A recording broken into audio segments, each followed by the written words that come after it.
आराध्यो भगवान् ब्रजेश तनया तद्धाम वृन्दावनं रम्या क्वाचिदुपासनो ब्रजवधू वर्गेण या कल्पितः।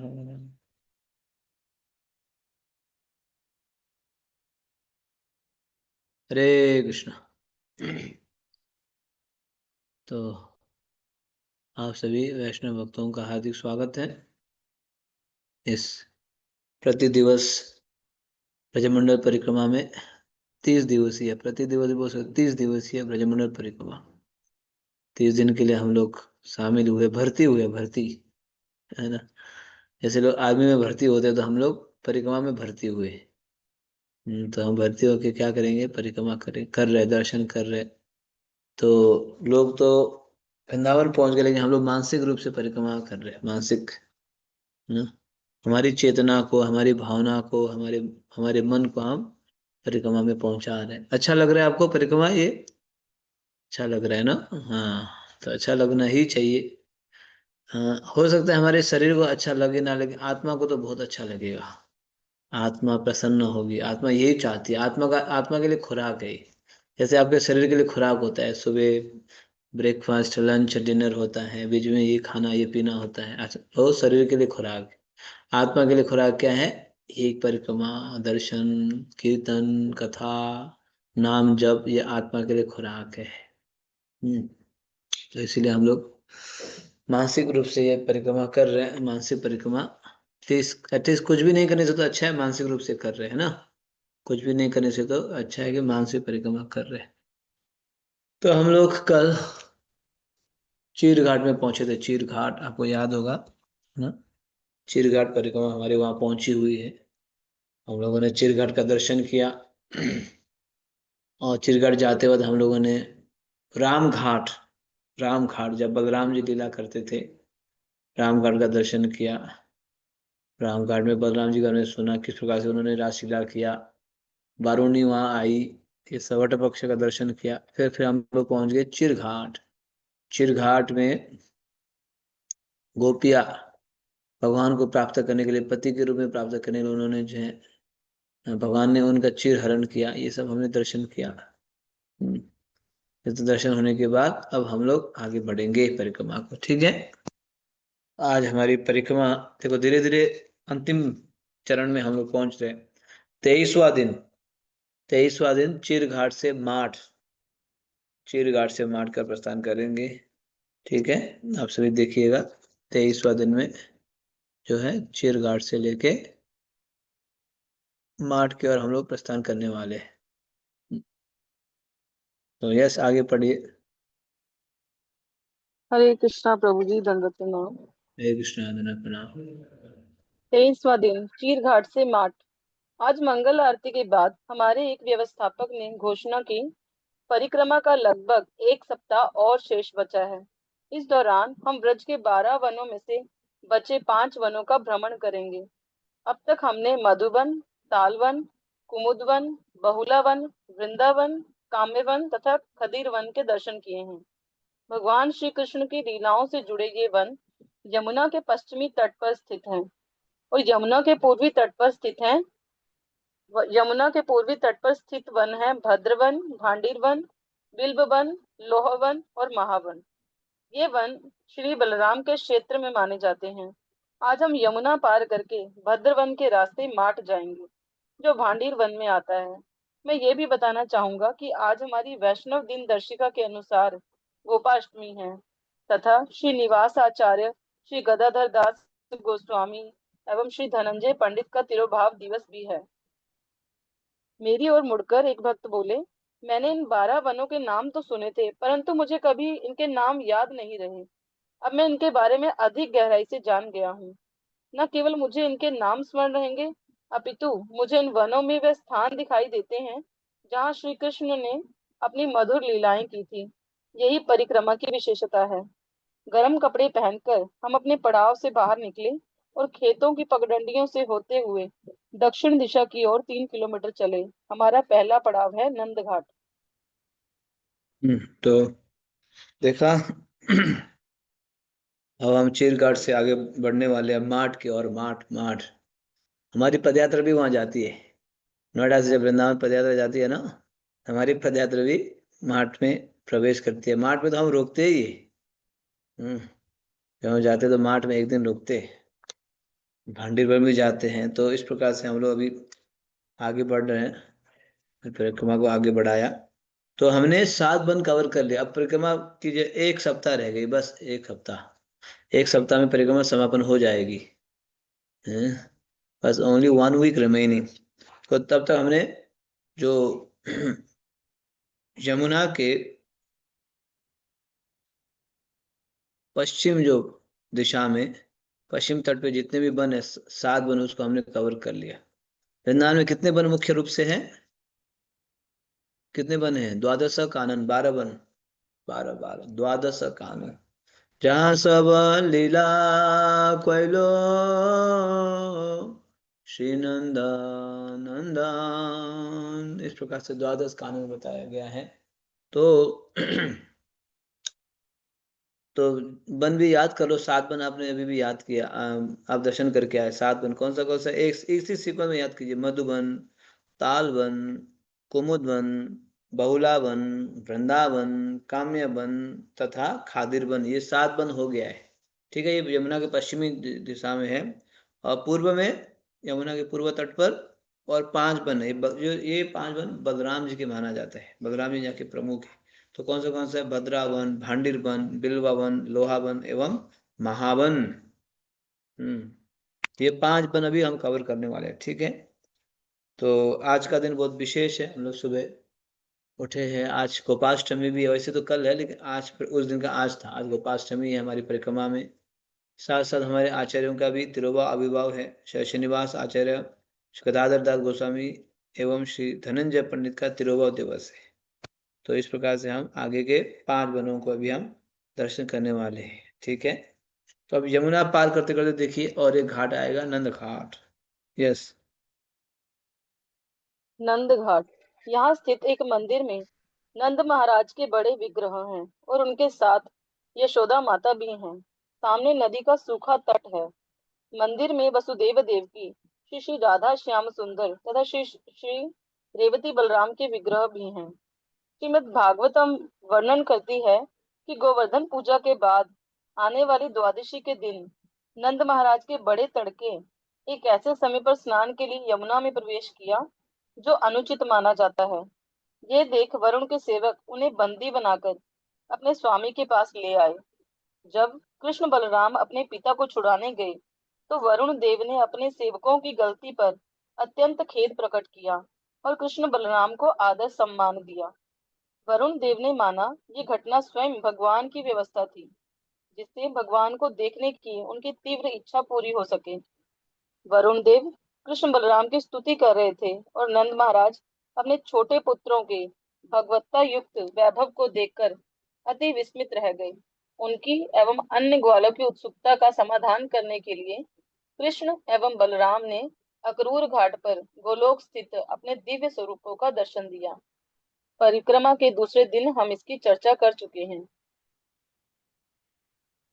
जब नंदी महाराज के बंदी बनाए जाने का समाचार नंद घाट के निकट के गांव वालों ने सुना तो वे भयभीत हो गए। इसलिए उस गांव का नाम भय गांव पड़ा। कहा जाता है वज्रनाभ ने इस गांव का ये नाम रखा। भक्ति रत्नाकर में नंद घाट से संबंधित एक अत्यंत शिक्षाप्रद घटना का वर्णन है, जहाँ जीव गोस्वामी ने कुछ समय एकांतवास किया। एक समय श्री जीव अपने गुरु शिला रूप गोस्वामी को पंखा चल रहे थे। रूप गोस्वामी लेखन में तल्लीन थे। उसी समय श्री वैष्णव संप्रदाय के वरिष्ठ वैष्णव श्री वल्लभ भट्ट रूप गोस्वामी के पास आए। जब वल्लभ भट्ट को लगा कि रूप गोस्वामी की पुस्तक भक्ति रसामृत सिंधु के मंगलाचरण में कुछ त्रुटियां हैं, तो उन्होंने उसे सुधारने का प्रस्ताव रखा। कुछ देर बाद जब वल्लभ भट्ट यमुना में स्नान करने गए, तब जल लाने के बहाने जीव गोस्वामी भी उनके साथ गए। तब जीव गोस्वामी ने अवसर पाकर वल्लभ भट्ट से पूछा कि रूप गोस्वामी की रचना में उन्हें किस प्रकार की त्रुटियां दिखाई दी हैं। जीव गोस्वामी ने अपने प्रबल शास्त्रीय ज्ञान से वल्लभ भट्ट को पराजित कर दिया। वल्लभ भट्ट रूप गोस्वामी के इस युवा शिष्य की विद्वत्ता से अत्यंत प्रभावित हुए और लौटकर रूप गोस्वामी को जीव के साथ अपनी चर्चा का वर्णन किया। वहां से जाने से पहले उन्होंने अपने पूरे हृदय से जीव गोस्वामी के विलक्षण विद्वान होने की प्रशंसा की। ये घटना हमें एक महत्वपूर्ण सिद्धांत सिखाती है कि हमें अपने प्रति किए गए अपमान को सहन कर लेना चाहिए, परंतु वैष्णवों के प्रति और विशेषतः गुरु के प्रति किए अपराध एवं निंदा को सहन नहीं करना चाहिए। परंतु रूप गोस्वामी जीव गोस्वामी को यह महत्वपूर्ण शिक्षा देना चाहते थे कि व्यक्ति को हर प्रकार की निंदा सहन करनी चाहिए। जब जीव गोस्वामी यमुना से लौटे, रूप गोस्वामी ने उन्हें एक छोटी सी बात को इतना बढ़ाने के लिए डांटा और वृंदावन छोड़कर जाने तथा तब तक नहीं लौटने के लिए कहा जब तक वह अधिक सहनशीलता अर्जित ना कर ले। यद्यपि रूप गोस्वामी जानते थे कि जीव ने यह कार्य उनकी मान रक्षा हेतु किया है, तथापि वे पूरे जगत को जीव गोस्वामी की गहन विनम्रता का परिचय देना चाहते थे। जीव गोस्वामी अपने अपराध पर पश्चाताप करते हुए यहाँ नंद घाट आए और एक घास फूस की कुटिया में रहने लगे। एक दिन सनातन गोस्वामी विचरण करते हुए इस गांव में पहुंचे और यहाँ के निवासी उन्हें जीव गोस्वामी के पास ले आए। तो जीव अल्प मात्रा में फल एवं कंदमूल खाकर तथा आटे पानी का घोल पीकर जीवित रह रहे थे, जिसके फलस्वरूप वह अत्यंत दुर्बल हो गए थे। ये देख सनातन गोस्वामी विस्मित रह गए। उन्होंने जीव गोस्वामी का आलिंगन किया और उनसे इस कठोर तपस्वी जीवन का कारण पूछा। जीव गोस्वामी ने सारी घटना कह सुनाई। वृंदावन लौटने पर सनातन गोस्वामी ने रूप गोस्वामी को श्री जीव की दुर्बल स्थिति का वर्णन किया। रूप गोस्वामी ने तुरंत श्री जीव को वृंदावन बुलवा लिया और उनके विनम्र एवं सहनशील स्वभाव का अभिनंदन किया। ऐसी हैं गोस्वामियों की महान लीलाएं। गुरु एवं श्री कृष्ण की किस प्रकार सेवा की जाए, भक्तों को इसकी शिक्षा देने के लिए उन्होंने अपने आचरण से महान आदर्श स्थापित किए। हाँ, तो इतना पढ़ लेते हैं। दो दो लीलाएं चर्चा हो गई है नंद घाट में। तो हम जब यमुना पार करते हैं ना, उस पश्चिम से पूर्व की ओर आते हैं, तो बीच में एक रास्ता आता है, बीच में एक घाट आता है, नंद घाट। अभी आपने सुना नंद घाट में क्या हुआ। नंद बाबा, वैसे नंद बाबा की कोई गलती तो नहीं थी, फिर भी नंद बाबा जो है रात्रि के समय, वो रात्रि में सुबह हो चुका था, ब्रह्म मुहूर्त, लेकिन थोड़ा सा अंधेरा था। अंधेरा था तो उन्होंने जाके यमुना में स्नान किया। तो वरुण देव अप्रसन्न हुए और ये नंद बाबा को बंदी बना के ले गए। इसलिए ऐसे बताया गया है, सरोवर में, कुंडों में, नदियों में रात्रि के समय स्नान नहीं करना चाहिए, है ना। वो भी विश्राम करते हैं ना। सरोवर के तो आराध्य देव होते हैं, यमुना के भी तो आराध्य देव होते हैं, यमुना मैया होती है ना। तो जब इन्होंने जो, हालांकि इन्होंने सुबह किया था, ब्रह्म मुहूर्त प्रवेश कर चुका था, फिर भी वरुण देव को लगा कि ये रात्रि के समय क्यों ऐसे स्नान कर रहे हैं यहाँ सुबह सुबह, है ना। तो उनको बंदी बना के ले गए। नंद बाबा को वरुण लोग बंदी, ऑफकोर्स यम वरुण देव के दूत ने किया, ये उनके जो है अनुयायियों ने किया, बंदी बना के ले गए भगवान के पिताजी को, नंद महाराज को। तो फिर भगवान ढूंढते हुए आए, तो है नहीं। भगवान कहाँ चले गए फिर? वरुण लोग चले गए। फिर ये भगवान की योजना थी, भगवान वरुण जी को दर्शन देना चाह रहे थे, इसलिए ये योजना प्लान बनाए थे। तो वहां गए तो फिर भगवान स्वयं, भगवान को देख के नंद बाबा भी आश्चर्यचकित हो गए। कृष्ण बलराम को देखिए, मेरे पुत्र तो इतने शक्तिशाली है भैया, नीचे के लोग से ऊपर के लोग तक पहुंच गए। और फिर वरुण देव ने प्रणाम किया, क्षमा याचना मांगा कि हे प्रभु, हमारे जो है सेवक ने गलती कर दी है, तो आप क्षमा कीजिए। दर्शन करके फिर नंद बाबा को रिलीज किया वहां से, वरुण लोग से। नंद बाबा बहुत ही आश्चर्यचकित हो गए थे कि मेरे पुत्र जो है कृष्ण बोला इतने बड़े हो गए कि नीचे की मृत्यु लोग से कहाँ तक आ गए? वरुण लोग तक पहुंच गए। वरुण लोग, ऊपर के लोग तक आ पहुंचे। इस प्रकार से ये घटना हुई। और इसी में क्या हुआ, इसी नंद घाट में एक समय जीव गोस्वामी भी रहे थे। कैसे? क्योंकि ये षड गोस्वामी, वंदे रूप सनातनो रघुयुगो श्री जीव गोपाल को, ये वृंदावन में रहते थे। तो जीव गोस्वामी जो है, जीव गोस्वामी रूप गोस्वामी के शिष्य भी थे और साथ साथ भतीजे भी थे। कौन? जीव गोस्वामी। ये नोट कर लेना, बात ध्यान रख लेना। हवा हमें उड़ा मत देना, है ना। फिर 10 लोग भी आके सुनाएंगे, यही रहेगा, हर चीज नया ही लगेगा। अच्छा अच्छा, क्या कौन है, रूप गोस्वामी कौन है, जीव गोस्वामी कौन है, यही लगेगा। तो जीव गोस्वामी रूप गोस्वामी के भतीजे है, भतीजे। तो जीव गोस्वामी के पिताजी का नाम था बल्लभ या अनुपम, एक ही बात है। तो 3 भाई थे ना, रूप गोस्वामी, सनातन गोस्वामी और अनुपम। अनुपम तो जल्दी शरीर छोड़ देते कि उनका एक पुत्र बना जीव, जीव गोस्वामी। तो वृंदावन में रहते थे जीव, रूप गोस्वामी के एकमात्र शिष्य थे वो जीव गोस्वामी। तो शिष्य भी थे और भतीजे भी थे। तो लेकिन बहुत ही विद्वान थे जीव गोस्वामी, छोटे से थे लेकिन बहुत ही विद्वान थे। तो एक दिन वृंदावन में रूप गोस्वामी लेटे हुए थे, जीव गोस्वामी पंखा डुला रहे थे। तब तक एक श्री बल्लभ भट्टा आ गए, बल्लभ भट्टा, बहुत ही विद्वान, बहुत ही विद्वान बल्लभ भट्टा आ गए। ये पूरे बनारस में अध्ययन करके बहुत ही विद्वान। तो वो जो है रूप गोस्वामी से शास्त्र तर्क करने के लिए आ गए, है ना। आइए हम बैठ के डिबेट करते हैं। तो रूप गोस्वामी सोचे इनसे क्या टाइम पास करना है, मेरे पास तो समय है ही नहीं, मुझे तो बहुत सारे ग्रंथ लिखने हैं। ठीक है, आप रहने दीजिए। ठीक है, तो आप मुझे यहाँ इसमें साइन कर दो कि आप जो है डिबेट में हार गए, बोल के रूप गोस्वामी साइन कर दिया, जाओ, मुझे टाइम वेस्ट नहीं करना है इनके साथ, मुझे तो कई सारी सेवाएं है। तो इतना साइन करा के जब निकल के आ रहे थे, अब इनको जो पूरी दुनिया में दिखाना है साइन, देखो रूप गोस्वामी ने तक साइन कर दिया, मैंने पूरे सबको पराजित कर दिया। तब तक बोल के आ ही रहे थे, निकल रहे थे अपने रूप गोस्वामी कुटिया से। जीव गोस्वामी तब तक यमुना में स्नान करके इनके पास पहुंच गए। हाँ जी भैया, भाई बताइए बताइए महात्मा जी, क्या बात है, इतना प्रसन्न क्यों हो, क्या सिग्नेचर लेके घूम रहे हो। तो देखा तो रूप गोस्वामी का सिग्नेचर है, हाँ जी हमने हार दिया डिबेट में, बोल के। तो फिर जीव गोस्वामी जो खुंदक आ गया उनको, नहीं नहीं नहीं, अब नहीं होगा, अब आप जो है जीव गोस्वामी, अब मेरे साथ कीजिए, शास्त्र तो मेरे साथ कीजिए, बैठिए। तो जो है जीव गोस्वामी ने इनको हरा दिया। बताओ, रूप गोस्वामी के शिष्य जीव गोस्वामी ने हरा, रूप गोस्वामी तो जानबूझ के नहीं किया, उनको टाइम पास नहीं करना था। उनको कोई अगर हार हार दिया बोल के साइन कर दिया तो क्या प्रॉब्लम है, कोई बात नहीं, मुझे टाइम सेव करना है। ठीक है, जीव गोस्वामी माने नहीं। जीव गोस्वामी इनको बैठाया, हाँ, इनको पूरा जो है हालत खराब कर दिया। तो फिर सिग्नेचर वापस करो, अब आप साइन करो, हार गया बोल के, है ना, अब आप साइन कर दो, है ना। तो साइन करा दिया। तब ये फिर ये बात जब रूप गोस्वामी को पता चला, रूप गोस्वामी अप्रसन्न हुए। नहीं जीव नहीं, ऐसे अभिमान नहीं चाहिए, अभिमान शून्य होना चाहिए। तुम्हारा इतना तुम विद्वान है बोल के ये अभिमान क्यों क्यों तुम प्रकट कर दो, तुम वृंदावन में रहने लायक के नहीं हो, ऐसे बोलिए रूप गोस्वामी, जाओ तुम निकल जाओ वृंदावन से, you get out of Vrindavan, है ना, ऐसे बोलिए, गेट आउट ऑफ वृंदावन, जाओ निकलो। हालांकि देखो, उन्होंने गुरु जी के नाम को बचाने के लिए किया था। कभी कभी ऐसे होता है, आपको लगता है गुरु महाराज हम तो आपके प्रसन्नता के लिए कर रहे हैं, आप हमें डांट देते हो। ऐसे फेस करना पड़ता है। हाँ, सच में ऐसे फेस करना पड़ता है। हाँ, हमने तो कई बार देखा है।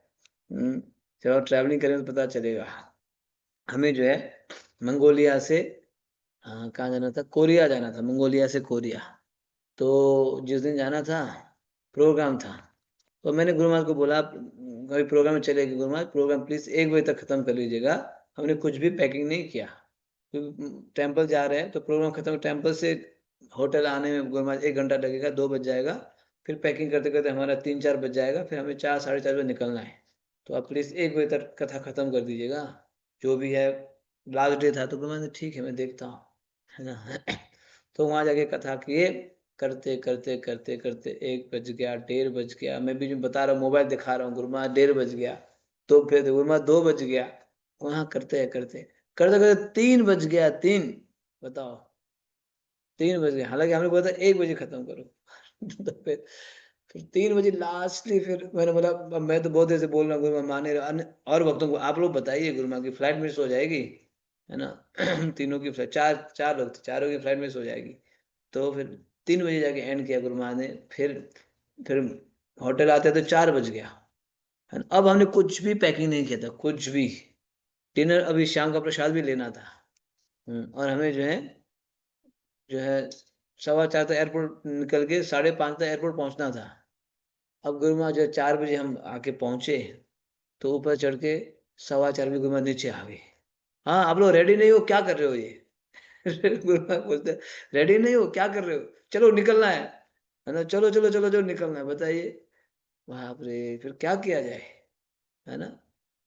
तो सारे सामान पैकिंग करना था, प्रसाद पैकिंग करना था, ये करना था, वो करना था।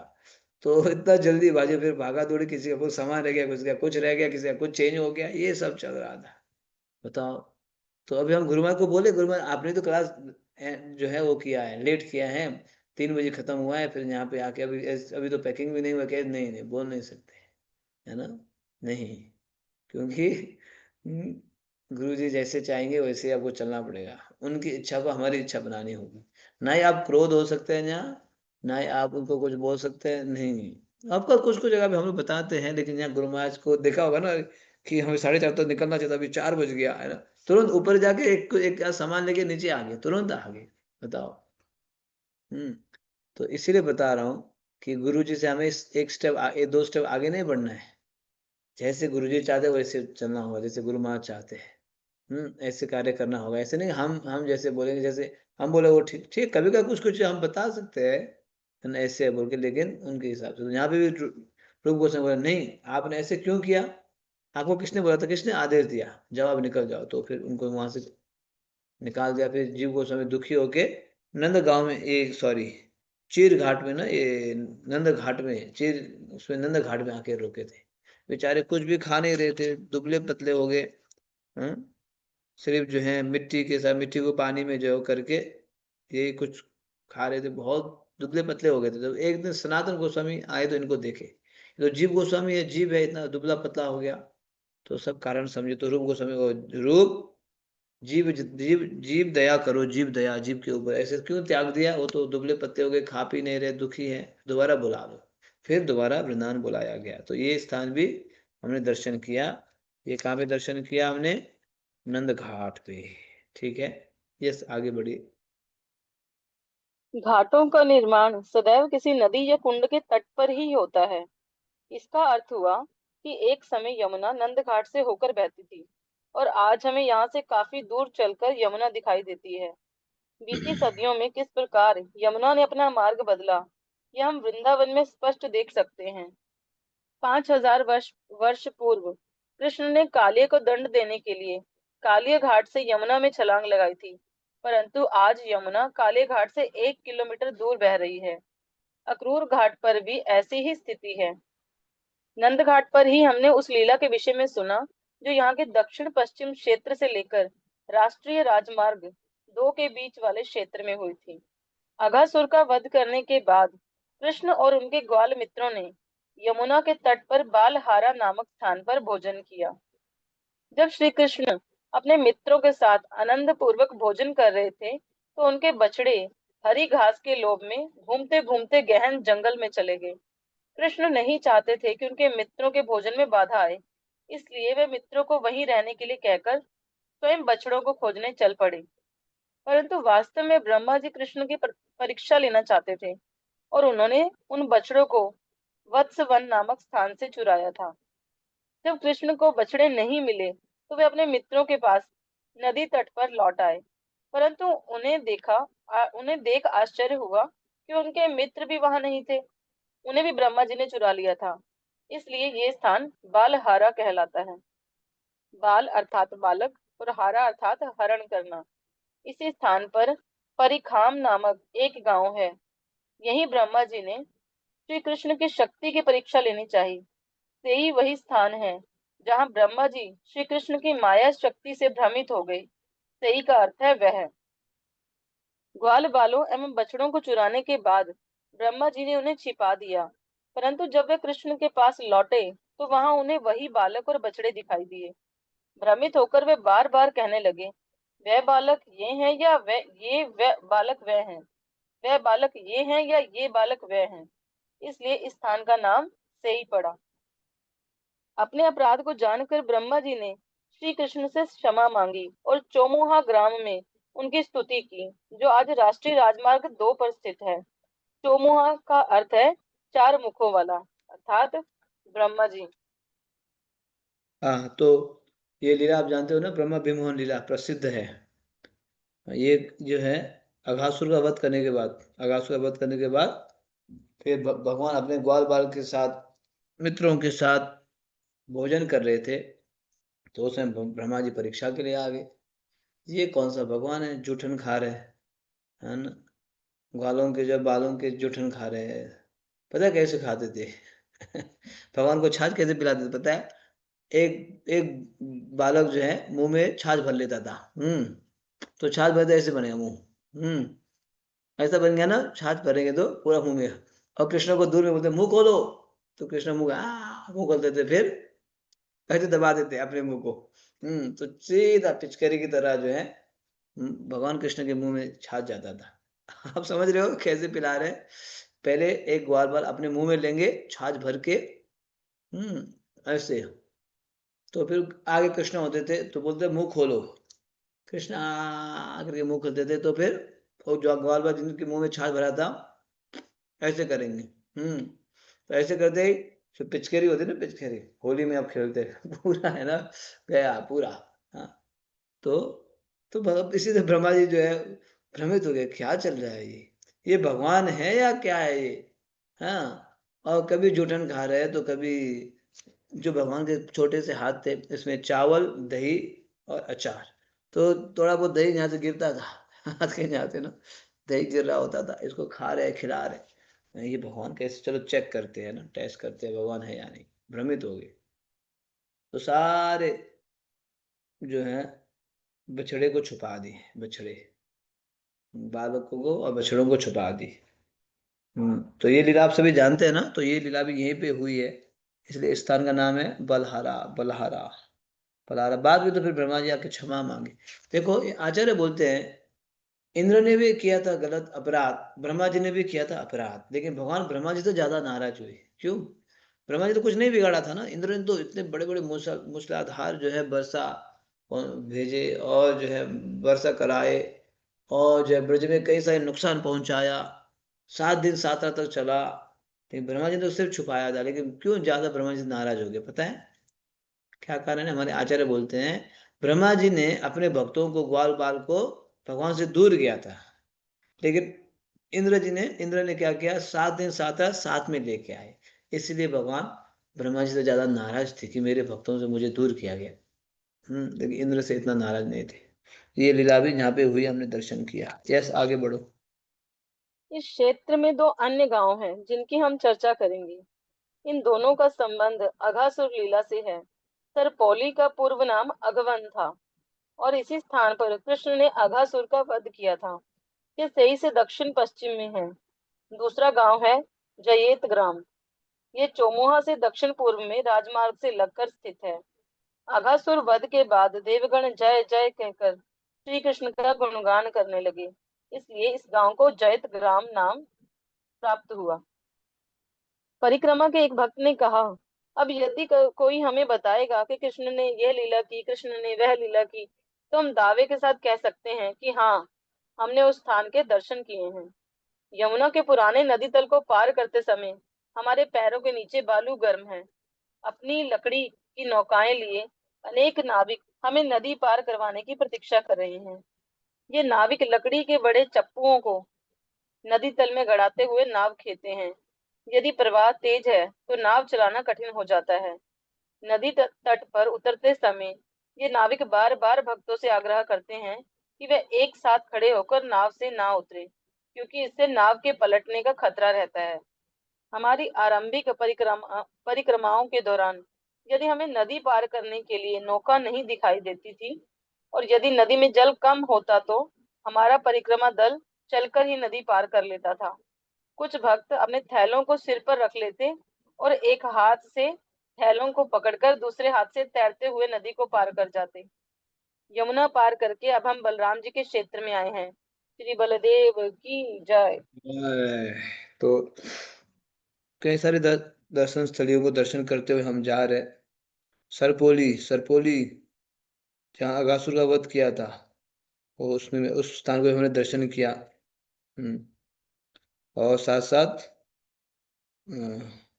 दूसरा गांव है जयत, जयत ग्राम। तो इत्यादि इन सभी को दर्शन करते हुए अब हमारी परिक्रमा के भक्त ये बोल रहे हैं कि अभी हम तो परिक्रमा करके चले जाएंगे अपने अपने क्षेत्रों में, नगरों में, देशों में। तो लोग हम बोलेंगे इस स्थान पे अगासुर का वध हुआ था, उस स्थान पे शास्त्र में पढ़ के सुनाएंगे, तो हम उस समय छाती फुला के बोल सकते हैं कि हम तो उस स्थान होके आए हैं जी, हम तो दर्शन करके आए हैं ना, ऐसे बोल सकते हैं आप। ऐसे बोल रहे हैं लोग।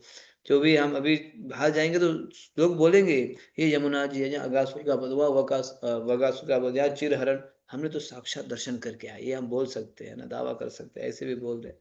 उसके बाद हमारे भक्त लोग अभी जो है पूर्व से पश्चिम की ओर जाएंगे, यमुना पार करेंगे। देखो, आप दर्शन कर रहे हो, यमुना पार कर रहे हैं भक्त लोग।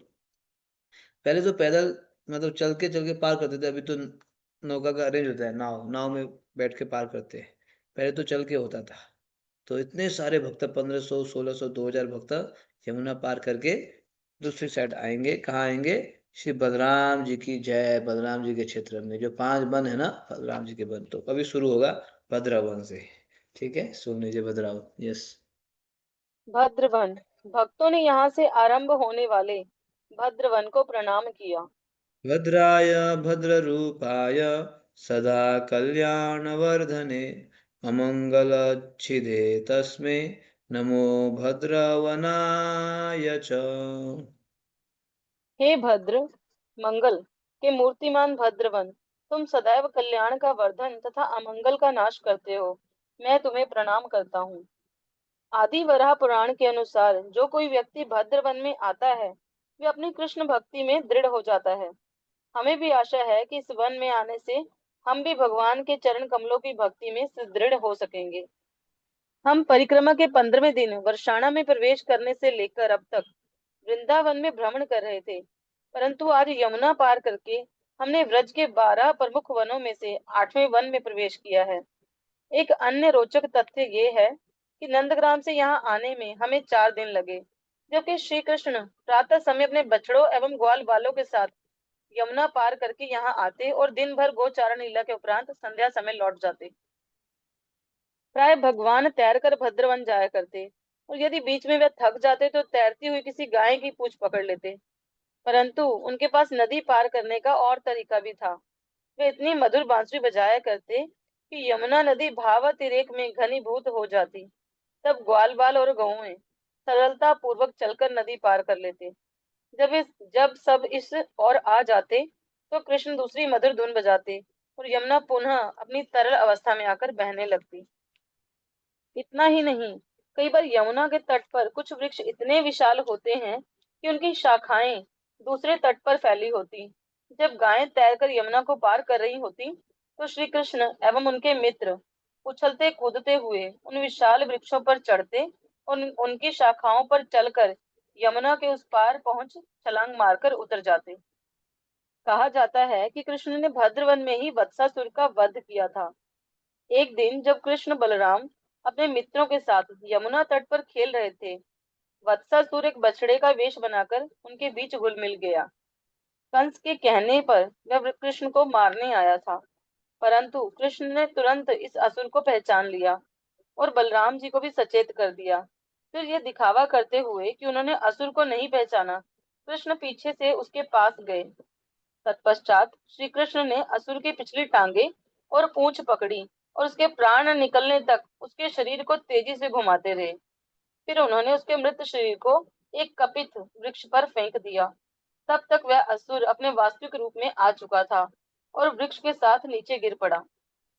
नदी तट से कुछ दूर चलकर हम प्रमुख सड़क पर आए, परंतु वहां पहुंचकर हमने निकट स्थित एक हनुमान मंदिर के प्रांगण में नाश्ता प्रसाद ग्रहण किया। तब हम पक्की सड़क पर दक्षिण दिशा में 2 किलोमीटर चलकर इस परिक्रमा के नवे प्रमुख वन भांडीर वन पहुंचे। वो आपको जो है सुबह सुबह क्या मिल गया? ब्रेकफास्ट। ब्रेकफास्ट मिल चुका है। नाश्ता मिल गया है। तो कौन से वन में अभी आप लोग? भद्रवन। भद्रवन समझ, तो 5 वन में से प्रथम वन है भद्रवन। तो भद्रवन की महिमा क्या है कि भद्र मतलब जो अमंगल को दूर करता है, अमंगल का नाश करते हैं और मंगल को प्रदान कर, इससे भद्र। अभद्र भद्र बोलते हैं ना, अभद्र भद्र। भद्र और अभद्र। अभद्र मतलब अमंगल, भद्र मतलब मंगल, मंगलमय। तो जो भी इस भद्रावन में आएगा उसके जीवन में मंगलमय होगा। वहाँ हम लोग उसमें आते हैं पद यात्रा में, नोएडा से वृंदावन। तो हमारा प्रथम वन भद्रावन होता है। हम लोग जब आते हैं तो भद्रावन में आते हैं, फिर भद्रावन से फिर भांडीर वन में आते हैं। तो हमारा प्रथम वन ही भद्रावन है। हम्म। हम लोग इसमें भद्रावन आते हैं, भांडीर वन आते हैं, फिर वहां से हम लोग बेलवन ये सब करते हैं। तो भद्रावन में भगवान ने कई सारे लीलाएं की। ये जो है 12 वनों में से 8वां वन है भद्रावन। और यहाँ भगवान श्री कृष्ण ने क्या किया, यहाँ भगवान नंद गांव से गाय चराने के लिए आते थे। और यहाँ जो है कृष्ण प्रातः समय अपने बछड़ों एवं ग्वालों के साथ यमुना पार करके यहाँ आते थे। देखा, ग्वाल बाल को लेके उधर से यमुना पार करके इस भद्रावन में आते थे, और दिन भर गोचारण लीला यहाँ पे किया करते थे संध्या तक। कितना महत्वपूर्ण है, इसलिए देखो ना, भगवान जो है, भगवान का तस्वीर भी यहाँ पे दिया गया है। तो भगवान स्वयं इस भद्रावन में गाय चरण लीला करने के लिए आते थे, और यमुना जी को कई सारे मार्गों से यमुना को तरते थे। कभी जो है स्विमिंग करते हुए यमुना जी को पार करते थे, तो कभी जो है गायों के ऊपर बैठ के पार करते थे, तभी पैरों जो है क्या बोलते हैं, पैर के ऊपर चढ़ के छलांग लगाते थे। कितना है ना हाई जंप करते होंगे भगवान, इधर से सीधा है ना इस पार से उस पार तक छलांग लगाते थे। इस प्रकार से भगवान कई सारी लीला इस भद्रावन में किए हैं। और ऐसे भी वर्णन है कि भगवान ने वत्सासुर, वत्सासुर है ना बछड़े के रूप में आया था, उसी भद्रावन में वध किया था वत्सासुर का वध। ठीक है, अब समझ रहे हो ये भद्रावन। अब आएंगे भांडीरवन। ओके, भांडीरवन में चलिए। भांडीर वन। भद्र वन से प्रस्थान के समय तथा भांडीर वन में प्रवेश करते समय हमने दोनों वनों को प्रणाम किया। आदि वरा पुराण में कहा गया है, 9वां वन भांडीर वन है। ये योगियों को प्रिय अत्यंत सुंदर स्थान है। केवल इस वन की ओर देखने से व्यक्ति पुनर्जन्म से बच जाता है। कृष्ण बलराम अपने मित्रों के साथ इस वन में अनेक खेल खेला करते थे। इसका रमणीय वातावरण संकेत देता है कि आज से 5000 वर्ष पूर्व यहाँ का वातावरण कैसा रहा होगा। तोते और कोयल गाती, मोर नाचते, चारों ओर फूल खिला करते तथा वृक्ष सुगंधित फलों से लदे भरे रहते। झरने बहते तथा बछड़े उछल कूद करते। गायें प्रसन्नता पूर्वक घास चरती और ग्वाल बाल चोर सिपाही खेलते। ये सब कितना अद्भुत रहा होगा। हमारे शास्त्रों में भांडीर वन में होने वाली अनेक अद्भुत लीलाओं का वर्णन मिलता है। एक दिन कृष्ण इस वन में एक वृक्ष के नीचे बैठकर बांसुरी बजा रहे थे। वह संगीत इतनी गहन भावनाओं से ओतप्रोत था कि श्रीमती राधा रानी एवं उनकी सखियां उसे सुनकर पूरी तरह विमोहित हो गईं। वह स्वयं को रोक नहीं पाई और श्री कृष्ण से मिलने दौड़ पड़ी। राधा ने मंद स्वर में कृष्ण से पूछा, तुम अपने मित्रों के साथ इस स्थान पर कौन कौन से खेल खेलते हो? श्री कृष्ण ने कहा, मैं पहलवान बन जाता हूँ और अपने मित्रों के साथ कुश्ती लड़ता हूँ। मेरे जैसी कुश्ती कोई नहीं लड़ सकता और मैं सरलता पूर्वक जीत जाता हूँ। ललिता मुस्कुराई और कृष्ण से कहा कि वे पहलवान की वेशभूषा में उन्हें कुश्ती के पैंतरे दिखाए। उन सभी ने कुश्ती की वेशभूषा पहन ली, परंतु विशेष रूप से कृष्ण को अपनी वेशभूषा पर कुछ गर्व था। कृष्ण की वेशभूषा देखकर राधा रानी मुस्कुराई और दोनों ने मिलकर अखाड़े में प्रवेश किया। इस स्पर्धा में हारने जीतने का तो प्रश्न ही नहीं था और कामदेव इस खेल को देखकर संतुष्ट हो गए। भांडीर वन में तो खड़ा इतना एक इतना इतना चर्चा कर लेते हैं। पांडिर हमारा जो है 12 वनों से 9वां वन है, और पूर्व दिशा में दूसरा वन है ना, 9वां वन भांडिर वन। भद्रावन हम पहुंचे भांडिर वन। भांडिर वन जो है साधु संतों के लिए अत्यंत प्रिय है ये भांडिर वन। क्यों? क्योंकि इस वन की ओर देखने मात्र से व्यक्ति को क्या हो जाता है, पुनर्जन्म से बच जाता है। भांडिर वन को देखने मात्र से। आप में से तो कई सारे लोग भांडिर वन होके भी आए ना। हाँ देखा, हम लोग जब लास्ट में भांडिर वन, तो ये कथा हम लोग वहां पे किए थे।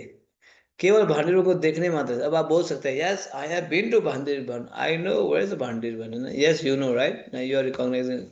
जो भांडिर वन गए आपको पता है। तो ऐसे इसलिए बीच में अगर 84 कोई परिक्रमा नहीं भी कर पाते ना, तो बीच बीच में जाना चाहिए।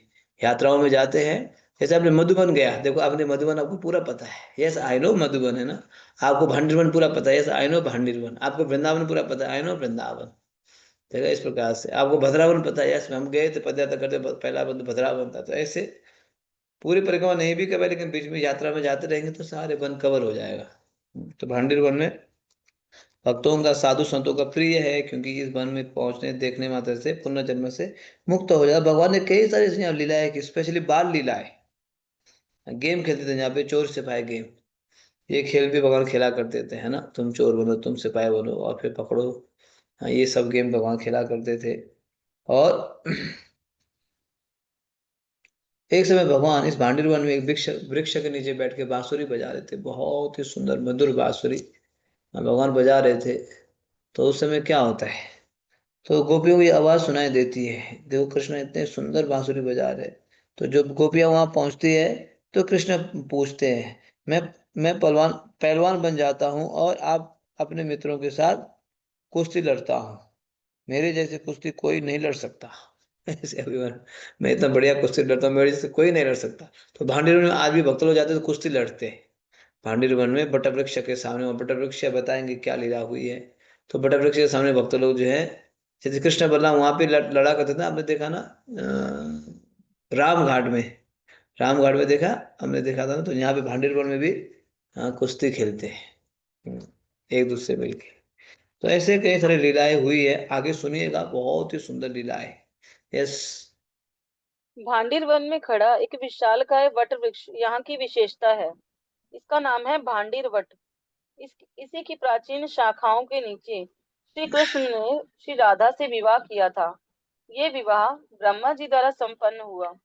गर्ग संहिता में इस दिव्य घटना का उल्लेख है। एक दिन नंद महाराज शिशु कृष्ण को अपने साथ गौएं चराने भांडीर वन ले गए। अचानक दैव इच्छा से तूफान उठ खड़ा हुआ। तेज हवा बहने लगी, आकाश में अंधकार छा गया और वायु भारी होने लगी। ये देखकर शिशु कृष्ण रोने लगा। अपने छोटे पुत्र को लेकर नंद महाराज चिंतित हो उठे। उसी क्षण श्रीमती राधा रानी वहां प्रकट हुई। उन्होंने नीली साड़ी तथा चमत्कार आभूषण पहने थे और उनकी अंग कांति कोटि कोटि सूर्यों को मात दे रही थी। उनके तेज को देखकर नंद महाराज अभिभूत हो उठे। राधा रानी को प्रणाम करके वह बोले, ये बालक पूर्ण पुरुषोत्तम भगवान है और राधा तुम उसकी नित्य संगिनी हो। मैंने गर्ग मुनि के मुख से ये रहस्य सुना है। हे राधा, कृपया अपने स्वामी को मेरी बाहों से ले लो। मेघ इसे भयभीत कर रहे हैं, कृपया इसे घर ले जाओ। श्रीमती राधा रानी ने शालीनता पूर्वक नंद महाराज के निवेदन को स्वीकार किया और उन्हें आशीर्वाद देकर शिशु कृष्ण को उनकी बाहों से लेकर भांडीर वन से बाहर जाने लगी। सहसा भांडीर वन में संपूर्ण गोलोक वृंदावन प्रकट हो गया। इनके चारों ओर प्रत्येक वस्तु सुनहरी तथा रत्न जड़ित हो गई। मोर एवं अन्य पक्षियों के कलरव से वातावरण भर गया। भ्रमर भिनभिनाने लगे तथा यमुना के तट रतन जड़ित सीढ़ियों तथा भव्य भवनों से सज गए। तब कृष्ण ने एक आकर्षक मनोहारी किशोर का रूप धारण कर लिया। उसी क्षण ब्रह्मा जी वहां प्रकट हुए और दिव्य युगल मूर्ति की सुंदर स्तुति करके उनका विवाह यज्ञ संपन्न किया। श्री राधिका के हस्त कमल को श्री हरि के वक्ष स्थल पर तथा श्री हरि के हाथ को श्री राधा की पीठ पर रखकर ब्रह्मा जी ने अनेक मंत्रों का उच्चारण किया। दोनों हाथों से श्री राधा ने श्री कृष्ण के कंठ में कमल पुष्पों की माला पहनाई, जिसके ऊपर भ्रमरों के झुंड मंडरा रहे थे। दोनों हाथों से श्री हरि ने भी श्री राधा के कंठ में वैसा ही हार पहनाया। तब ब्रह्मा जी के कहने पर दोनों ने पवित्र अग्नि के सम्मुख शीश नवाया। दिव्य युगल मूर्ति को दो सिंहासनों पर विराजमान करके ब्रह्मा जी ने करबद्ध 5 मंत्रों का उच्चारण किया। तब जिस प्रकार पिता अपनी पुत्री का कन्यादान करता है, ब्रह्मा जी ने श्री राधा का दान किया। तत्पश्चात ब्रह्मा जी अपने धाम लौट गए और राधा कृष्ण एक दूसरे का हाथ थामे वन में विचरण करते हुए प्रेम एवं विनोद भरी अनेक लीलाओं का आनंद लेने लगे। कुछ देर में कृष्ण पुनः एक शिशु बनकर घुटनों के बल चलने लगे और श्रीमती राधा रानी उन्हें घर ले आई और यशोदा माता की गोद में सौंप दिया। हाँ, भांडीर ठीक वन है, के तो एक एक लीला समापन हो गया है। तो भांडीर वन में एक बड़ा ही बटा वृक्ष है, बहुत ही सुंदर बटा वृक्ष है, प्राचीन काल से, भगवान के समय से ही उसी बटा वृक्ष के नीचे राधा कृष्ण की विवाह हुई थी। और पुरोहित कौन थे, स्वयं ब्रह्मा जी पुरोहित बने थे। तो विवाह लीला भी आपने सुना ना।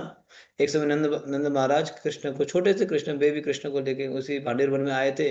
अचानक तूफान आ गया, आंधी आ गई, ऐसे लग रहा था नंद बाबा डरने लगे कि हवा से उड़ा ना ले जाए। तो तब तक यहाँ पे एक बहुत ही सुंदर एक सुंदर नारी प्रकट हुई, तो नंद बाबा को पता चला ये श्रीमती राधा रानी। तो नंद बाबा ने प्रार्थना किया, आपके जो है स्वामी है, आपके स्वामी को देख रेख करो। तो फिर राधा रानी ले जाती है कृष्ण को, बेबी कृष्ण को।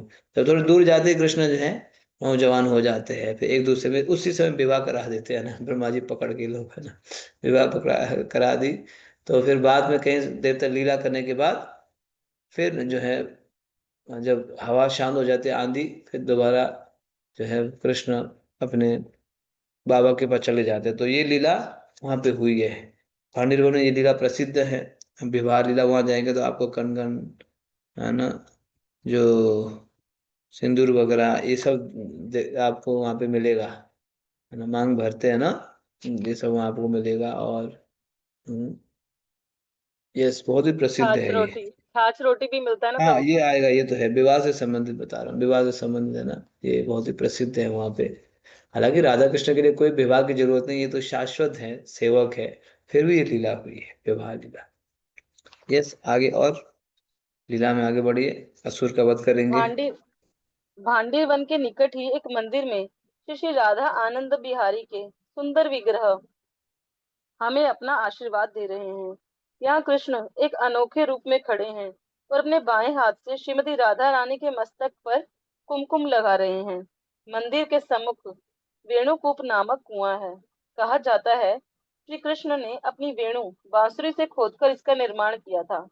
तो ये भी स्थानीय सब हम दर्शन ब्रजवासी कर रहे हैं कि राधा आनंद बिहारी जी का आप जाके देखेंगे तो भगवान क्या कर रहे हैं। देखो ना, आप तस्वीर में देखा ना, भगवान के जो है ना, बाएं हाथ खड़े करके मांग भर रहे हैं, कुमकुम डाल रहे हैं। कुमकुम देखा तस्वीर में, श्री श्री राधा आनंद बिहारी जी का तस्वीर, एक हाथ ऊपर किया ना।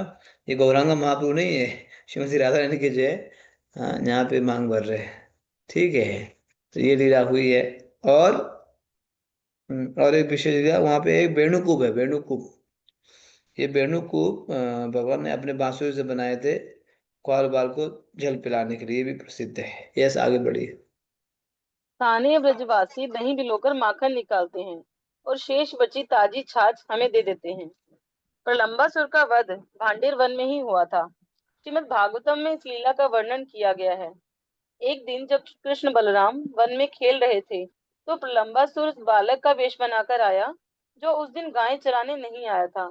नकली वेश में ग्वाल बालों के समूह में सम्मिलित हो गया। कृष्ण ने तुरंत उस असुर को पहचान लिया। वे उसकी दुष्ट इच्छाओं को भली भांति जानते थे। उसके साथ एक मित्र का व्यवहार करते हुए श्री कृष्ण उसके वध की योजना बनाने लगे। खेल खेल में कृष्ण ने सारे बालकों को दो दलों में बांट दिया। एक के नेता वह बने और दूसरे के श्री बलराम। पर लंबासुर कृष्ण के पक्ष में था। खेल की शर्त ये थी कि हारने वाला दल जीतने वाले दल के सदस्यों को अपनी पीठ पर उठाकर कुछ दूर ले जाएगा। पहली पारी में बलराम का दल जीत गया और कृष्ण के सदस्य बलराम के सदस्यों को अपनी पीठ पर उठाने लगे। पर लंबासुर ने श्री बलराम को उठाया, परंतु चूंकि वह बलराम को मारना चाहता था, इसलिए वह उन्हें वन में बहुत दूर ले आया।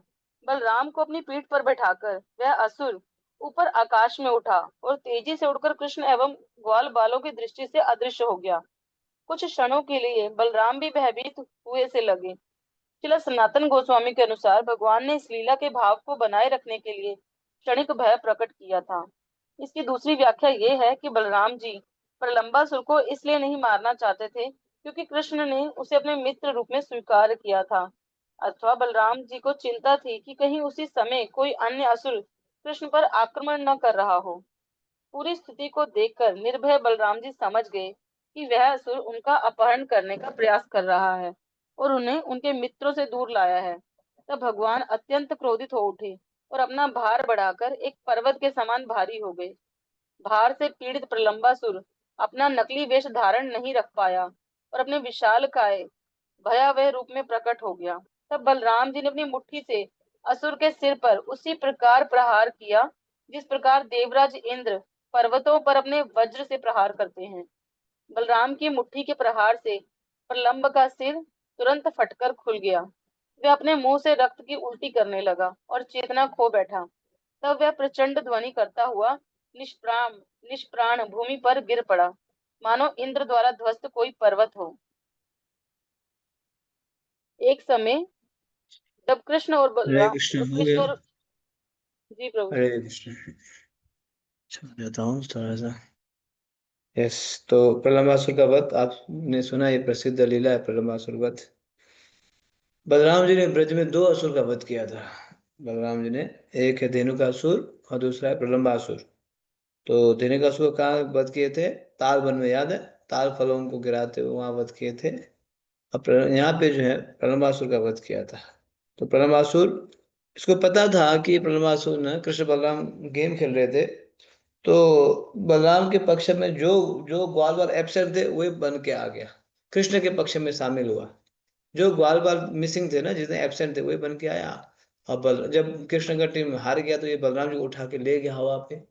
और जब ऊपर गया तो फिर अपने असली स्वरूप में आ गया, तो बलराम जी ने बहुत ही अपना वजन बढ़ा दिया। फिर बलराम जी का युद्ध हुआ, देखो बलराम जी ने इसका किसी भांडिर वन में यहाँ पे वध किया। ये बहुत ही प्रसिद्ध लीला यहीं पे हुई है। यस, आगे बढ़िए। एक समय जब कृष्ण और ग्वालबाल खेल में मग्न थे, उनकी गायें घास की खोज में दूर निकल गईं। वे भांडीर वन के मुंजाटवी में आ पहुंची। कुछ देर बाद गायों को निकट लगी दावाग्नि के ताप का अनुभव होने लगा। इससे उन्हें तेज प्यास लगी और वे दुखी हो रंभाने लगी। गायें इंद्रियों के समान हैं, जो विषय वस्तुओं से आकर्षित हो जाती हैं। एक बार इंद्रिय भोग विलास के अग्नि में वन में प्रवेश करने के बाद वह तब तक निरंतर दग्ध होती रहती हैं जब तक वह सहायता के लिए कृष्ण को ना पुकारें। यहाँ एक अन्य महत्वपूर्ण शिक्षा यह है कि गायें इसलिए विपदा में पड़ी क्योंकि वे कृष्ण से अलग होकर उस वन में आई थी। हमें सावधान रहना चाहिए कि हम भगवान से स्वतंत्र रहकर कुछ ना करें, अन्यथा हम भी गायों के समान समस्याओं को आमंत्रित करेंगे। गायें कृष्ण तथा ग्वाल बालों को अपने प्राणों से अधिक प्रिय थीं। उनके ना मिलने पर वह सब अत्यंत चिंतित हो उठे और उनके खुर चिन्हों एवं खाई हुई घास के चिन्हों का पीछा करते हुए आगे बढ़ने लगे। अपनी प्रिय गायों को पाकर बालक उनके साथ अपने घर लौटने लगे। तो ये भी एक विशेष लीला हुई है यहाँ पे, कि भगवान ने क्या किया? दावाग्नि पान किया, आग को पिया। जब भगवान गाय चराने के लिए आए तो गाय जब भगवान को छोड़ के अपने आप आगे चले गई। जो भी भगवान को छोड़ेगा ना, उसके जीवन में समस्या तो आएगी। जो भी भगवान को छोड़ेगा, तो गाय छोड़ के चले गई। तो अचानक जंगल में क्या हो गया? Forest fire. तो गाय फंस गई वहां पे। फॉरेस्ट फायर जब होता है, तो जब तक बारिश नहीं होती है तब तक आग बुझता ही नहीं है। कोई भी फायर ब्रिगेड आ जाए फिर भी नहीं होने वाला है। फॉरेस्ट फायर ना बढ़ती जाती है।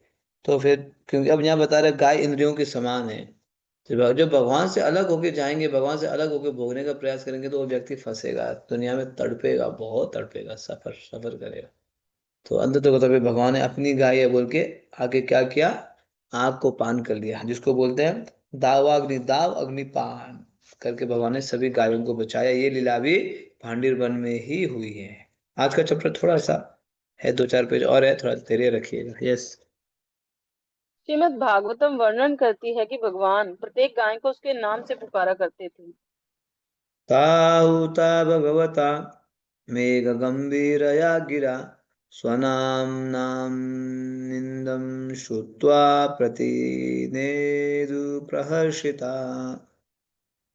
श्री भगवान मेघ गर्जनी जैसी वाणी द्वारा गायों को पुकारने लगे। अपने अपने नाम सुनकर वे गायें आनंद से भर उठी और रंभाते हुए भगवान की पुकार का प्रत्युत्तर देने लगी। अचानक वह दावाग्नि अत्यंत भड़क उठी। ग्वाल बालों ने अनुभव किया कि वे चारों ओर अग्नि से घिर गए हैं। वे दौड़कर कृष्ण के पास आए, क्योंकि उनके पास अन्य कोई आश्रय नहीं था। हमें इसी भाव में जप करना चाहिए। जप में सहायता की याचना करनी चाहिए। हे भगवान, हे भगवान, कृपया मुझे अपनी सेवा में नियुक्त करें। हम अक्सर याचना करने की आवश्यकता का अनुभव नहीं करते, क्योंकि हमें लगता है कि हम अपने बैंक बैलेंस, बीमा तथा अन्य तथाकथित सुरक्षा साधना का सहारा ले सकते हैं। परंतु ये संसार प्रचंड वन अग्नि के समान है।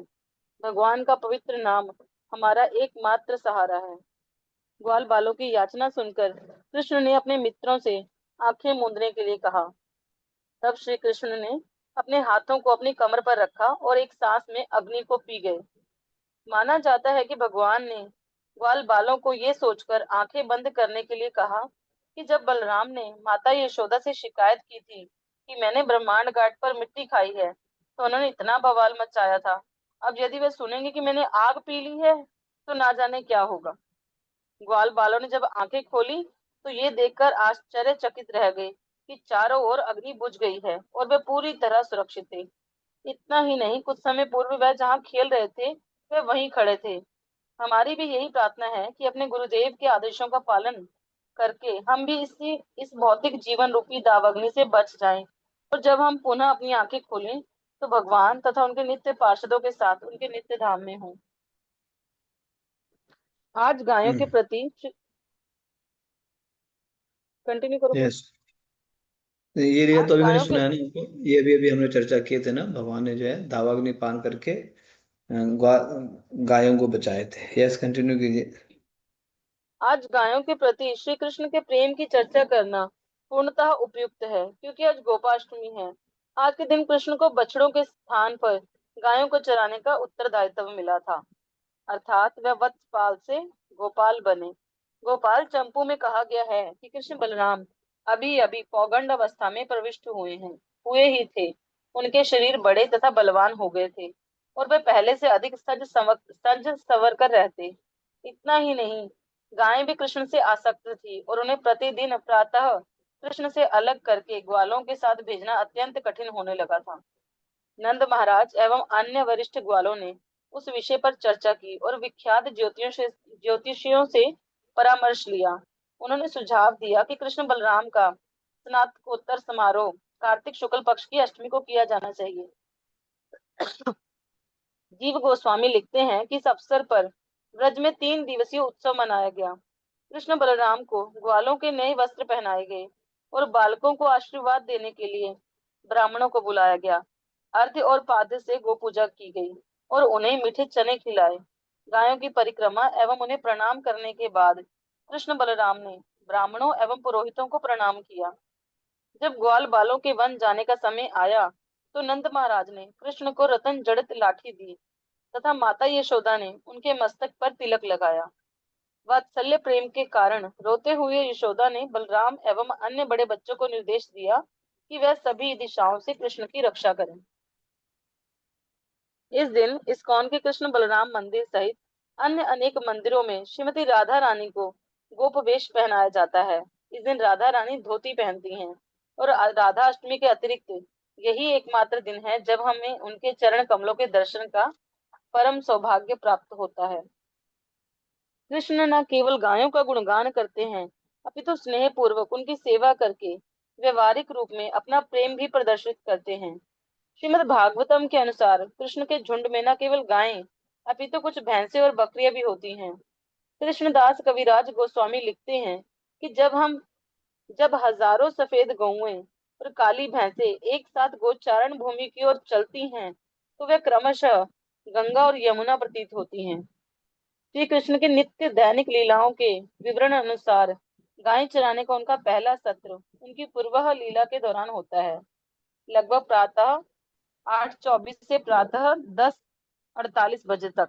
श्री कृष्ण शीघ्रता से नंदग्राम नहीं छोड़ पाते, क्योंकि उनके जाने से नंद यशोदा और युवा गोपियों के हृदय में उनसे तीव्र विरह की भावना जागृत हो जाती है। यह विचार करके कि अब उन्हें दिन भर कृष्ण से दूर रहना होगा, ब्रजवासी इसे सहन नहीं कर पाते और ब्रज की सीमा तक उनके साथ आते हैं। श्री कृष्ण उन्हें बार बार आश्वासन देते हैं कि वे सुरक्षित रहेंगे और उन्हें निश्चिंत होकर घर लौटने के लिए कहते हैं।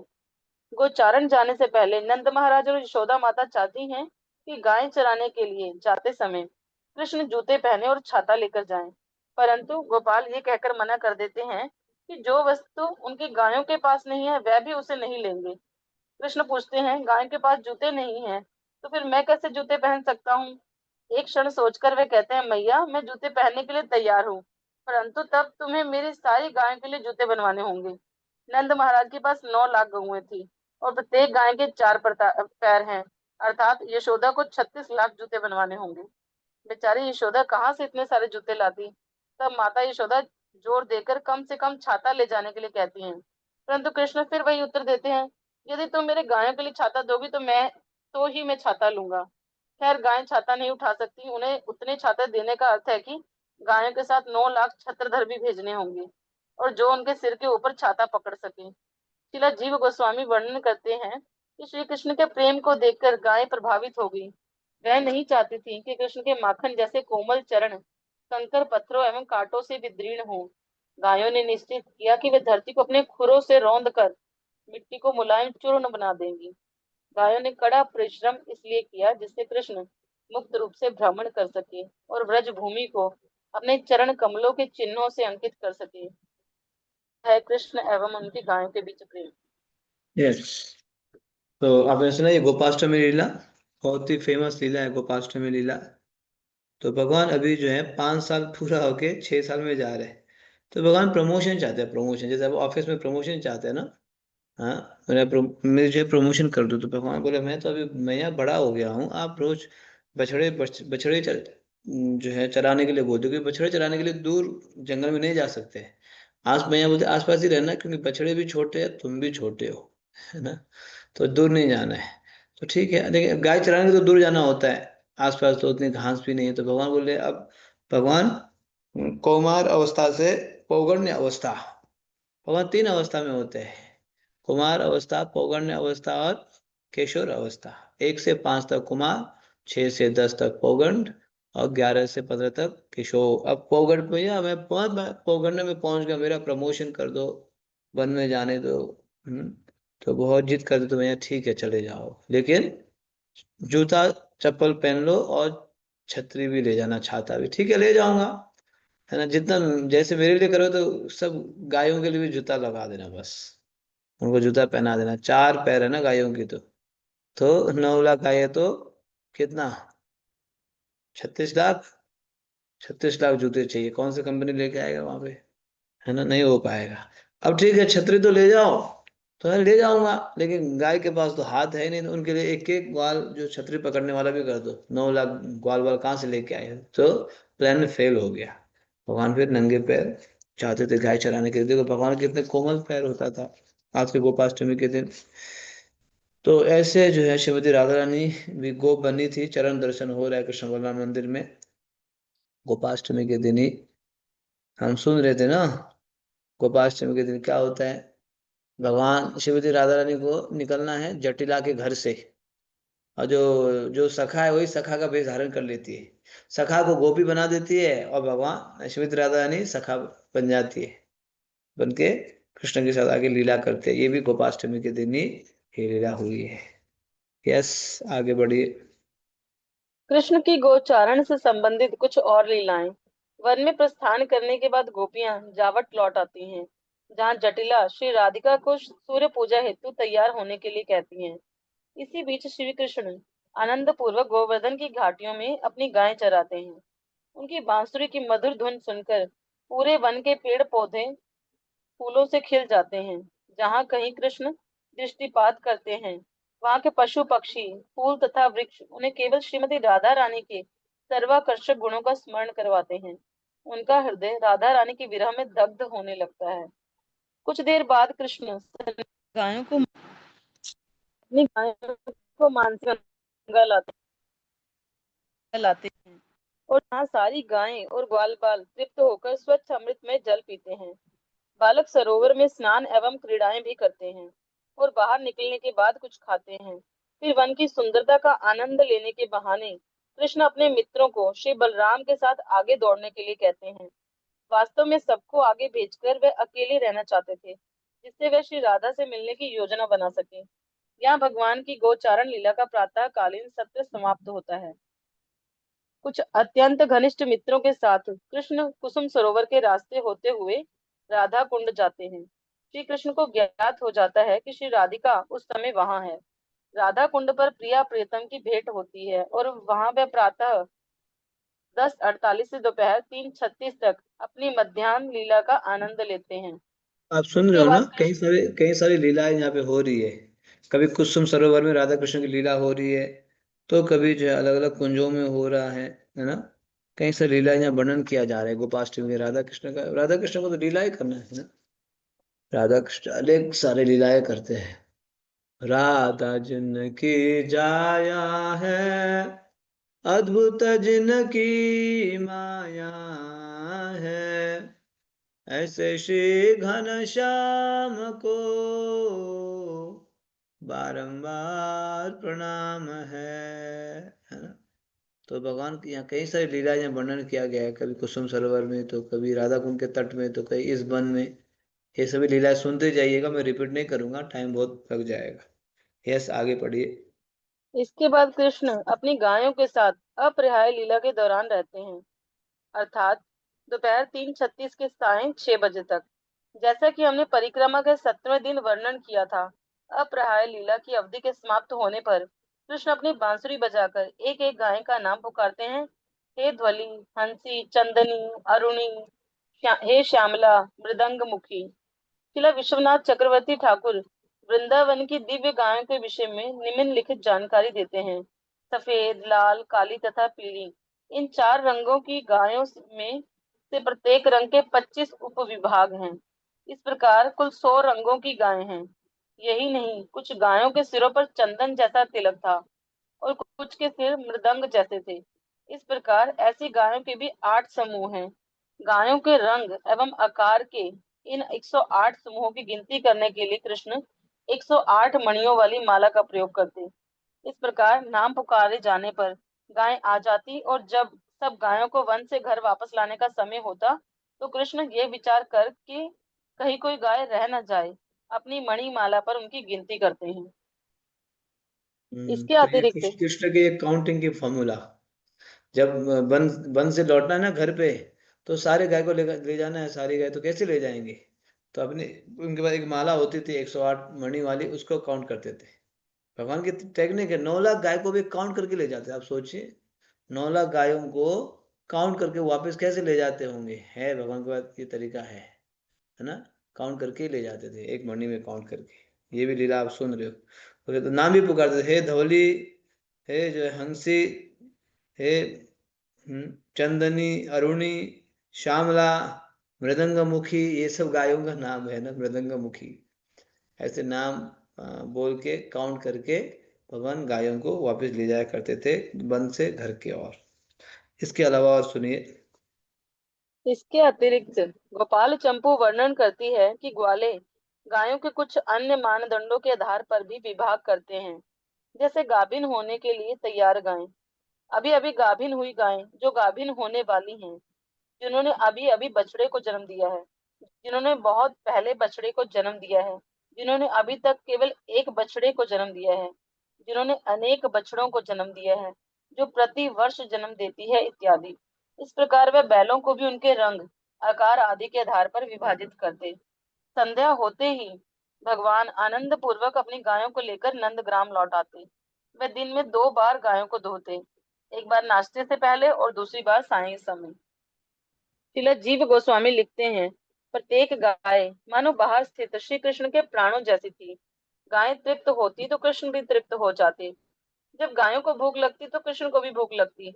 वह उन्हें अपने वक्ष स्थल से लगाकर आनंद पूर्वक उन्हें सूंघते, उनका आलिंगन करते, उत्कंठा पूर्वक उन्हें खोजते, उनको एक साथ लाते, उन्हें खिलाते और उनकी रक्षा करते। इससे श्री कृष्ण और अधिक तेजस्वी दिखने लगते। गावं कण्डूयं कुर्यात् गोग्रासं गोपदक्षिण नित्यं गोषु प्रसन्नासो गोपालोऽपि प्रसीदति। गाय को खुजलाना चाहिए, उसे खिलाना और उसकी प्रदक्षिणा करना चाहिए। यदि आप सदैव गाय को प्रसन्न रखेंगे तो कृष्ण आपसे प्रसन्न रहेंगे। भगवान के कार्यों से स्पष्ट होता है कि गाय उन्हें अपने प्राणों से भी अधिक प्रिय हैं। इसलिए यदि हम भगवान को प्रसन्न करना चाहते हैं तो हमें स्वयं गौ रक्षा करनी चाहिए तथा दूसरों को इस विषय में प्रोत्साहित करना चाहिए। गाय एवं कृषि वर्णाश्रम संस्कृति का आर्थिक आधार है। शिला प्रभुपाद चाहते थे कि हम इस वर्ण आश्रम की स्थापना करें और इसका 50% कार्य उन्होंने हमारे लिए छोड़ा है। भक्तों के साथ गोपाष्टमी लीला पर चर्चा करते समय मुझे अपने बचपन का स्मरण हो आया। मेरे गांव में भी गाय बैलों के समान सम्मान में उत्सव मनाए जाते थे। उत्सव के दिन इन पवित्र पशुओं को नहलाकर रंगों से सजाया जाता और उनके सींगों पर रंग बिरंगे रिबन बांधे जाते। अगरबत्तियों को जलाकर नींबू में खोसा जाता और उन नींबुओं को बैलों के सींगों में खोस दिया जाता। बैलों को सजाकर हम पूरे गांव में उनका जुलूस निकालते सब किसान यही प्रयास करते कि उनके बैल दूसरे दूसरे किसानों के बैलों से अधिक सजे धजे दिखें। उन्हें इस प्रकार सज्जित देखना आंखों के लिए एक उत्सव होता। तो देखा, ये गाय भी कई प्रकार के, जिन्होंने जो है अभी तक संतान उत्पन्न नहीं किया है, जन्म नहीं दिया है। कोई गाय होती है अभी तो एक ही जो है बछड़े को जन्म दिया है, कोई गाय होती है दो है, कोई गाय होती है हर साल जन्म देती है। इस प्रकार से कई प्रकार की गाय है। ये सब भगवान कृष्ण देख रेख करते थे। और भगवान फिर संध्या के समय क्या करते हैं, आनंद पूर्वक अपनी गायों को लेकर नंदग्राम लौटते हैं। फिर वे जो है दिन में 2 बार गाय धोया करते थे भगवान। दिन में 2 बार गायों को दोहन करते थे। मतलब भगवान जो है गाय उनके लिए अति प्रिय है, इसलिए देखते हैं जहाँ पे भगवान रहते हैं उस स्थान का नाम है गोलोक। गो मतलब गाय, गोलोक में रहते हैं। और जो भगवान कार्य करते हैं, गोपाल गोविंद, सब गो गो गो है। गाय बहुत प्रिय है, इसीलिए यहाँ बताया गाय की सेवा करनी चाहिए। उन्हें सूंघना चाहिए, उन्हें चुमना चाहिए, उन्हें जो उनके पेट में जो है खुजलाना चाहिए, ऐसे करके, है ना।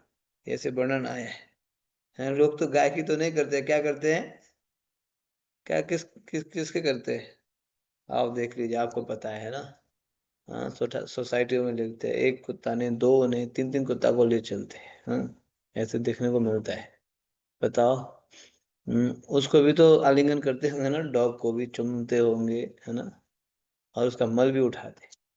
गाय का मल उठाते तो बहुत अच्छा होता है, स्पर्श करते तो। गाय गौमूत्र स्पर्श करते तो बहुत अच्छा होता है, लेकिन दुर्भाग्य है, ये कलयुग है, तो इसीलिए गाय की ये सेवाएं करना चाहिए। भगवान की प्रिय जो चीज भगवान का प्रिय, हमारा भी प्रिय होना चाहिए। नहीं होना चाहिए। हम तो गाय देखते ही नहीं है। लोग तो कोई गाय देखने में तो ये तो जो है जंगली है, ये गाँवली है, गांव का है। हम तो आईटी वाले हैं, हम तो जो है डॉक्टर है, हम तो ये है ना, वो है, हम तो लॉयर है ना। अरे भैया, है ना, तुम जो अपना असली कार्य को छोड़ के उधर इधर भागे हो, इसीलिए जो है ये समस्या शरीर में, वो समस्या, है ना। ये कैंसर, हो कैंसर हो रहा है। लेकिन गाले को देखो कितने हट्टा खट्टा रहते हैं जो गाय चराने वाले। दूध पीते हैं, गाय को सेवा करते हैं। सच में बदल गया ना, जमाना बदल गया, इसको बोलते जमाना बदल चुका है। क्या करे, यही है कलयुग। लेकिन गाय की सेवा करनी, क्योंकि गाय भगवान के अत्यंत प्रिय है। वर्णाश्रम फॉलो करना चाहिए। प्रभुपाद बोले, मेरा कार्य केवल 50% हुआ है। मैंने जो इसको स्थापना केवल 50% रह गया है। वो 50% क्या, वर्णाश्रम को फॉलो करना। उसमें गौ सेवा भी आता है। ठीक है, तो अंतिम टॉपिक करते हैं हम लोग।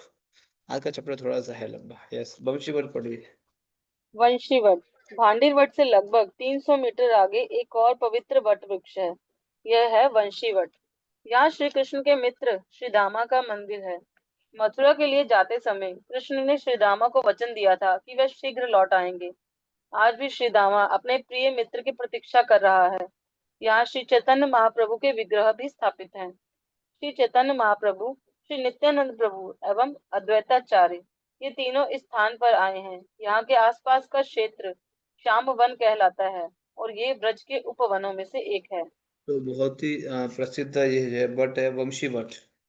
वंशी बट बहुत ही प्रजा है। श्रीदामा भगवान की प्रतीक्षा कर रहे हैं। जैसे गोवर्धन में कौन प्रतीक्षा कर रहे हैं, लोठा बाबा।